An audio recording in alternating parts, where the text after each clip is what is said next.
ಗಂಡು ಮೆಟ್ಟಿದ ನಾಡು, ಗಂಡು ಕಲಿಗಳ ಬೀಡಿನ ಗಂಡೆದೆಯ ಗಂಡುಗಲಿ ಸಂಗೊಳ್ಳಿ ರಾಯಣ್ಣ. ಸೂರ್ಯಚಂದ್ರರಿರೋವರೆಗೂ ಅಜರಾಮರವಾಗಿ ನೆನಪಿರಬಲ್ಲ ದೇಶಪ್ರೇಮಿ, ಮಹಾಪರಾಕ್ರಮಿ, ಕ್ರಾಂತಿವೀರ ಸಂಗೊಳ್ಳಿ ರಾಯಣ್ಣ.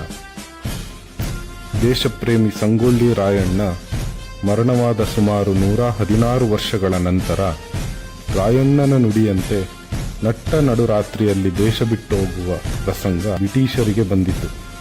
ಅಚ್ಚರಿ ಏನೆಂದರೆ, ರಾಯಣ್ಣನ ಹುಟ್ಟಿದ ದಿನವಾದ ಆಗಸ್ಟ್ 15ರಂದೇ ಭಾರತಕ್ಕೆ ಸ್ವಾತಂತ್ರ್ಯ ಬಂದಿತು. ಗಲ್ಲಿಗೇರಿದ ದಿನವಾದ ಜನವರಿ 26ರಂದು ಭಾರತ ಗಣರಾಜ್ಯವಾಯಿತು.